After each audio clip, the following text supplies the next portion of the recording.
Bonjour et bienvenue par un nouveau voyage culinaire. Aujourd'hui nous restons en France avec le clafoutis. Pour ce plat vous aurez besoin d'une planche, d'un couteau, de 2 faitous, d'une cuillère, d'une fourchette et d'un plat à tarte.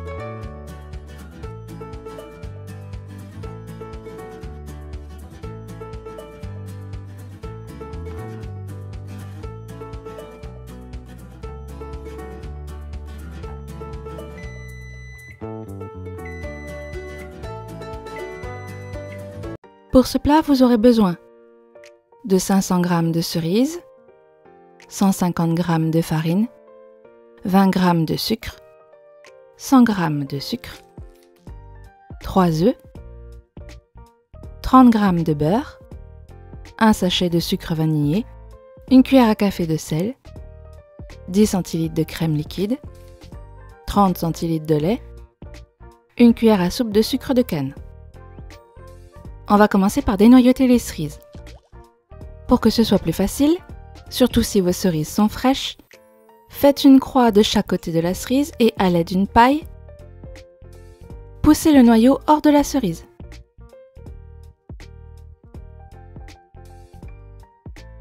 Il vaut mieux retirer les noyaux pour que la dégustation du dessert soit plus agréable.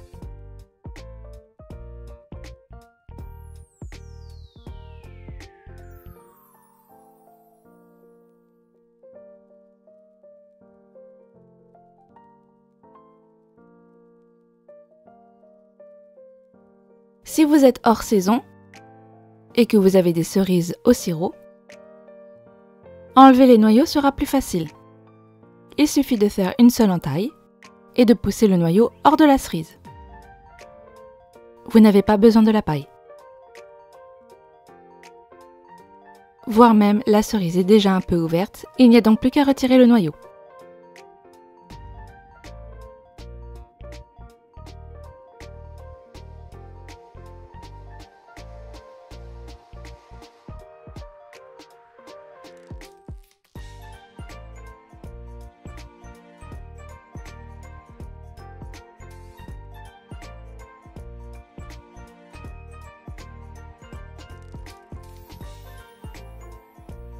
Que ce soit des cerises fraîches ou non, on va les mélanger à du sucre pour que les cerises rendent leur jus.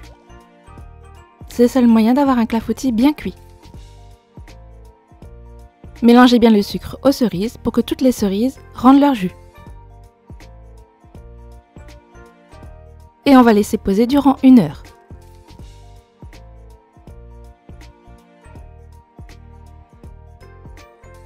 Au bout d'1 heure, vos cerises doivent avoir rendu plein de jus.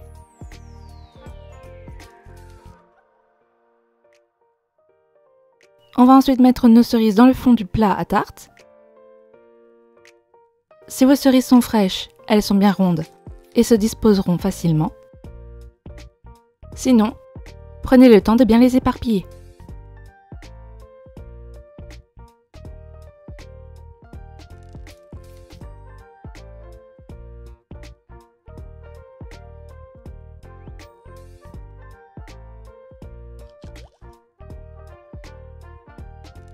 On va ensuite mélanger nos œufs au sucre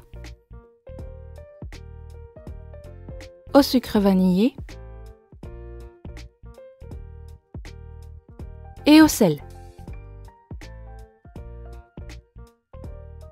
Ici, j'ai mélangé un peu trop longtemps. Il n'y a pas besoin d'incorporer beaucoup d'air. Mélangez bien, mais n'essayez pas de faire fondre le sucre dans l'œuf, ni d'y incorporer trop d'air.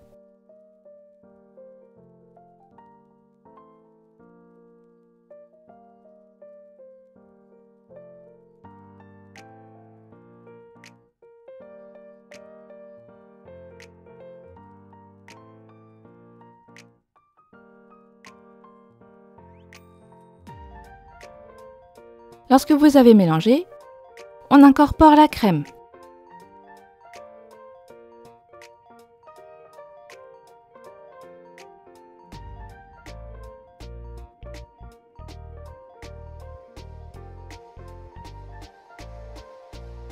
Et enfin, on ajoute le beurre fondu.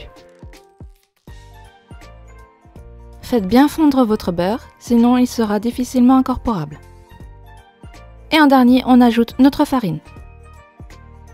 Ici, je l'ai ajoutée en 2 fois pour éviter que la farine ne volette de trop. Mais vous pouvez tout incorporer d'un seul coup. La pâte va devenir un peu compacte. C'est normal. Cela permettra aux petites boules de farine de se défaire facilement dans la pâte et éviter d'avoir des grumeaux.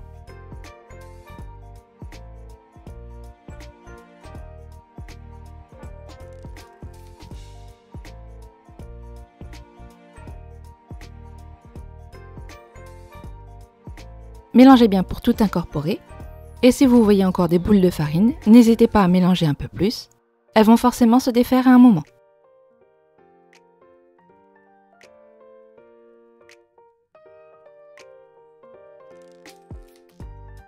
Et lorsqu'on a bien mélangé, on ajoute le lait. Attention, ajoutez-le petit à petit. Ici, j'ai bien mis 30 centilitres de lait au final, mais il se peut que vous ayez besoin de moins. Cela dépendra de la taille de vos œufs au départ.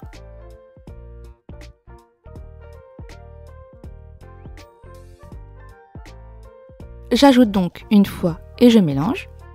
J'en rajoute et je remélange. Ici, ma pâte est encore un tout petit peu trop épaisse. Du coup, je vais en ajouter une 3e fois. Je mets le restant, il ne reste plus grand-chose. Et je remélange et j'obtiens en gros une pâte à crêpes. Un petit peu plus épaisse.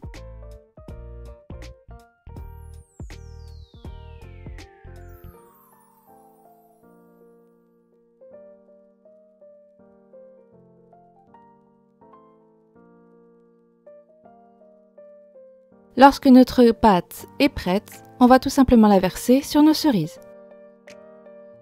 N'ayez pas peur, même si votre pâte va jusqu'au bord du plat à tarte, la pâte ne va pas beaucoup monter. On va préchauffer notre four à 180 degrés et on va enfourner notre gâteau une première fois pour 30 minutes.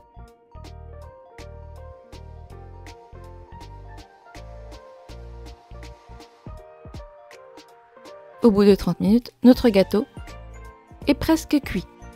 On le sort. Ici, on voit que j'ai une petite boule parce que j'ai trop incorporé d'air dans ma pâte. On saupoudre de sucre de canne. Cela servira aussi bien en décoration, qui fera une jolie finition pour votre gâteau, mais aussi qui donnera un petit goût supplémentaire à votre clafoutis.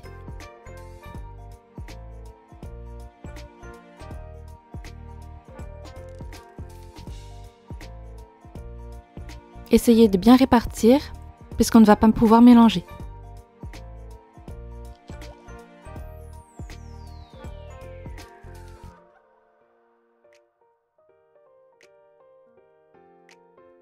On va préchauffer notre four à présent à 200 degrés.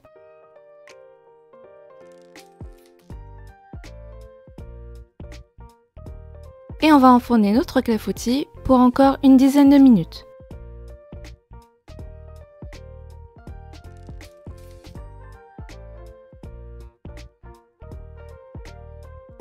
Au bout de 10 minutes, votre clafoutis est prêt. Si votre pâte a gonflé comme la mienne, ne vous inquiétez pas, elle va redescendre.